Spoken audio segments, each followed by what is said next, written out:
আসসালামু আলাইকুম রহমতুল্লাহ। সুপ্রিয় শুনলি কুরুলুসমান ভলিউম নাম্বার 190 দ্বিতীয় ট্রেলারটিও যথাসময়ে রিলিজ হয়েছে। দর্শক 190 দ্বিতীয় ট্রেলার অনুযায়ী কী হতে যাচ্ছে ভলিউম নাম্বার 190-তে সেটাই আজকের ভিডিওতে বিস্তারিত আলোচনা করব। দর্শক কথা না বাড়িয়ে চলুন সরাসরি মূল ভিডিওতে চলে যাই। বিশ্বস্ততার আরেক নাম JM telecom. Earbuds, Bluetooth, smart watch, headphone সহ আরও অসংখ্য মোবাইল গ্যাজেট পাবেন আমাদের এখানে। আমাদের ফেসবুক পেজ অথবা স্ক্রিন দেওয়া হোয়াটসঅ্যাপ নাম্বারে যোগাযোগ করে কোনো প্রকার অগ্রিম পেমেন্ট করা ছাড়াই সারা বাংলাদেশের যে কোনো প্রান্ত থেকে একদম ঘরে বসেই আমাদের পণ্যগুলো কিনতে পারবেন। বিশ্বস্ততার আরেক নাম জেএম টেলিকম। সুপ্রিয় কুরুলুসমান ভলিউম নম্বর 190 দ্বিতীয় ট্রেলারে একদম প্রথমে আমরা দেখতে পাচ্ছি ওসমান বে তার তাঁবু থেকে বের হচ্ছে এবং এখানে বিভিন্ন বসতির বেড়া দাঁড়িয়ে রয়েছে। বিশেষ করে এখানে আমরা খেয়াল করলে দেখতে পাবো, লক্ষ্য করলে দেখতে পাবো বিভিন্ন বসতির পতাকা রয়েছে, যেগুলো আমরা 190 প্রথম ট্রেলারে দেখেছিলাম যে গোপনে বনের মধ্যে কোনো বসতির সভা হচ্ছে। সম্ভবত সেখানে ওসমান বে অন্যান্য বসতির বেদেরকে নিয়ে সভা করেছেন বা পরামর্শ করেছেন। তো এখানে ওসমান বেকে অন্যরকম এক লুকে দেখা যাচ্ছে, একদম পাগড়ি টাগড়ি বেঁধে অন্যরকম এক অবস্থা। তো এখানে কিন্তু বেদের বিশাল এক মজমা জমেছে বলা যায়, অনেকগুলো বে রয়েছে, অনেকগুলো আল্প রয়েছে। তো এখানে ওসমান বে বলতেছে, শুনেছি শিয়াল আর হায়না একজোট হয়েছে, কিন্তু তারা তো জানে না নেকড়ে তীব্র শীতের রাতেও সজাগ থাকে, ঘুমায় না। হায়না আর শিয়ালের কথা বলা হয়েছে এখানে কোচার এবং গ্লাদিউসের ব্যাপারে। তারপর আমরা দেখতে পাচ্ছি রাতের অন্ধকারে ওসমান বে বসতির বাহিরে কোনো একটা বনের মধ্যে বসে রয়েছে। এটা সম্ভবত ওসমান বে তার ছেলেদেরকে উদ্ধার করার জন্য খোঁজ করতেছিলেন তখনকার সিন। তো একটু পরে দেখতে পাচ্ছি বনের মধ্যে ফাইট হচ্ছে, আর এই ফাইটের অংশগুলো ঠিক ওইটাই যে ওসমান বে তার সন্তানদেরকে খুঁজতেছেন। তো এদিকে আবার আমরা দেখতে পাচ্ছি আলাউদ্দিন বে এবং বেগম হাতুনের মধ্যে কথোপকথন। এটা হচ্ছে মঙ্গল ঘাটিতে, আর মঙ্গল ঘাটিতে বেগম হাতুনের আনাগোনা আগে থেকে আছে, যেটা আমরা সবাই জানি। বেগম হাতুনের ক্ষেত্রে একটা শব্দ ইউজ করলে আমার মনে হয় যে খারাপ হবে না। শব্দটা কি আপনারা বুঝে নিয়েন। কখনো আমরা দেখেছি ওসমান বের পাশে, কখনো দেখেছি কারিসিবের পাশে, আবার কখনো ইলবের পাশে, আবার মঙ্গলদের পাশেও। বলা যায় বহু সঙ্গের অধিকারী তিনি, তার বন্ধু বান্ধবের অভাব নেই। যাই হোক, এরপর আমরা দেখতে পাচ্ছি ওরহান বে মঙ্গলদের বিরুদ্ধে ফাইট করতেছেন মঙ্গল ঘাটিতে। এখানে জেরকুতাই বেউ রয়েছে, তবে এই ফাইট শেষে সম্ভবত তারা দুজন বন্দী হবে, কারণ আমরা দেখতেছি একদল মঙ্গল সৈন্য তেড়ে আসতেছে। সম্ভবত তারা এসে জেরকুতাই বে এবং ওরহান বেকে বন্দী করবে। এখন ওরহান বে এবং জেরকুতাই বে তারা সেখানে কেন গিয়েছে সেটা আপনারা জানেন, আমরা গত ভিডিওতে আলোচনা করেছিলাম। ওরহান বে জেরকুতাই বেরা আলাউদ্দিন বেকে খোঁজার জন্য, আলাউদ্দিন বেকে উদ্ধারের জন্য বেরিয়েছেন। তো সেখানে মূলত আলাউদ্দিন বেকে উদ্ধার করতে গিয়েই তারা বন্দী হবেন মঙ্গলদের কাছে। তো এরপর দেখতে পাচ্ছি বালা হাতুন, হালিমা, ওসমান বে তারা সবাই ফাইট করতেছে। তো এখানে বালা হাতুনের একটা কথা শুনে হাসি পাচ্ছে। তিনি বলতেছেন, আমার সন্তানদেরকে মুক্ত করব, আত্মসমর্পণ করব না। চিন্তা করেন, বালা হাতুন ছাড়া আর কেউ নেই ওরহান বে আলাউদ্দিন বেদেরকে উদ্ধার করার জন্য।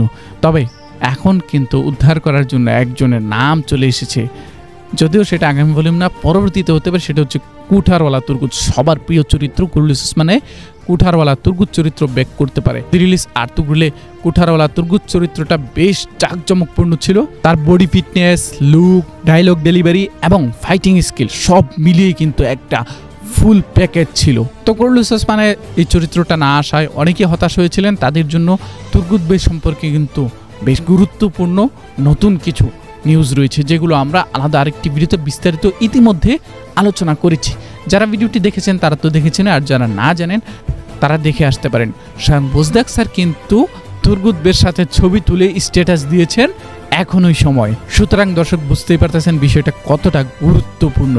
তাই যারা সে ভিডিওটি দেখে আসেন নাই এখনই, অথবা এই ভিডিওর শেষে সেই ভিডিওটি দেখে আসার অনুরোধ রইল। কোথা থেকে দেখবেন? আমাদের ইউটিউব চ্যানেল এবং সোনালী ফেসবুক পেজ থেকে। যাই হোক দর্শক, যা বলছিলাম, বনের মধ্যে ওসমান বে বালা হাতুনরা ফাইট করতেছে, আর ঠিক সেই মুহূর্তে ওসমান বের দিকে এক মঙ্গল সেনা তেড়ে যাচ্ছিল, আর তাকে ছোরা দিয়ে আঘাত করেছেন তারই মেয়ে হালিমা, অর্থাৎ ওসমান বেকে রক্ষা করতেছেন হালিমা। বিষয়টা সত্যিই কিন্তু অসাধারণ, কারণ গত ভলিউমে আমরা দেখেছিলাম ওসমান বে এবং হালিমার মধ্যে বেশ দূরত্ব রয়েছে, সেই দূরত্ব কিন্তু কেটে গিয়েছে। তো এদিকে আবার আমরা দেখতে পাচ্ছি কমান্ডার গ্লাদিউস বুরসায় প্রবেশ করেছে, এবং বুরসায় প্রবেশ করে যারা তার বিরুদ্ধে ছিল, অর্থাৎ যারা সোফিয়ার সৈন্য ছিল, তাদেরকে একে একে হত্যা করে বুরসার সিংহাসনে আরোহণ করতেছে। এখানে তার সৈন্যরা কমান্ডার গ্লাদিউস চৌকেসা, অর্থাৎ কমান্ডার গ্লাদিউস দীর্ঘজীবী হোক বলে স্লোগান দিচ্ছে। এদিকে দর্শক আমরা দেখতে পাচ্ছি 70টা জীবন নিয়ে আসা সোফিয়া কাই বসতিতে রয়েছে এবং তার পাশে রয়েছে রিস্তু প্রথম ট্রেলার দেখেছিলাম কমান্ডার গ্লাদিউসের সামনে মাথা নত করতে অস্বীকার করলেই মূলত কমান্ডার গ্লাদিউসের সৈন্য এবং সোফিয়ার সৈন্যদের মধ্যে লড়াই শুরু হয়। এরপর রিস্তু সেখান থেকে চলে আসে সোফিয়ার কাছে। সোফিয়া গত ভলিউমে আহত হয়েছিল এবং সেখানে বলা হচ্ছিল সে মারাত্মকভাবে আহত এবং সেখানে যদি সে মারা যেত অর্থাৎ হালিমাকে বাঁচাতে গিয়ে যদি সে মারা যেত তাহলে সোফিয়ার এই শেষটা মানে এই ফিনিশিংটা নিঃসন্দেহে অসাধারণ হতো। কিন্তু কি কারণে ঠিক প্রযোজক তাকে এখনও রেখে দিয়েছে সেটা তিনিই ভালো জানেন।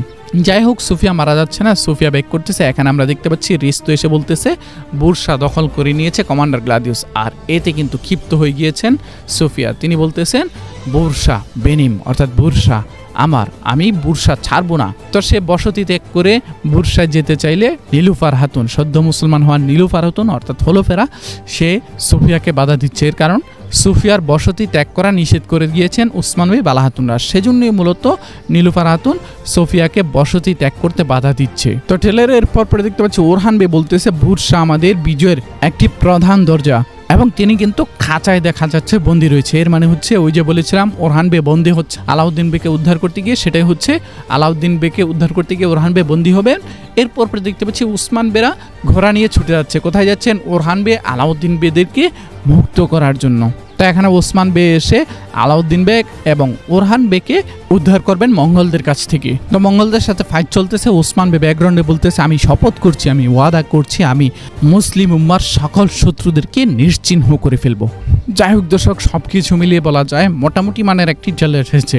আজকের ট্রেলার দেখে আমি বলবো না যে অসাধারণ কোনো ট্রেলার, এটা স্বাভাবিক মানের কোনো ট্রেলার। কুরুলিস ওসমানে এর চেয়ে ভালো ভালো ট্রেলার আসে সবসময়। তো যাই হোক দর্শক, আজকের ভিডিওটি এই পর্যন্ত রাখছি। ভিডিওটি আপনাদের কাছে কেমন লেগেছে সেটি অবশ্যই কমেন্ট বক্সে কমেন্ট করে জানিয়ে দিবেন। দেখা হচ্ছে সোনালী অতীতের পরবর্তী অন্য কোনো ভিডিও। সে পর্যন্ত আমাদের সাথেই থাকবেন, আমাদের পাশেই থাকবেন। আসসালামু আলাইকুম ওয়া রাহমাতুল্লাহ। বিশ্বস্ততার আরেক নাম JM telecom. Earbuds, Bluetooth, smart watch, headphone সহ আরো অসংখ্য মোবাইল গ্যাজেট পাবেন আমাদের এখানে। আমাদের ফেসবুক পেজ অথবা স্ক্রিন দেওয়া হোয়াটসঅ্যাপ নাম্বারে যোগাযোগ করে কোনো প্রকার অগ্রিম পেমেন্ট করা ছাড়াই সারা বাংলাদেশের যে কোনো প্রান্ত থেকে একদম ঘরে বসেই আমাদের পণ্যগুলো কিনতে পারবেন। বিশ্বস্ততার আরেক নাম জেএম টেলিকম।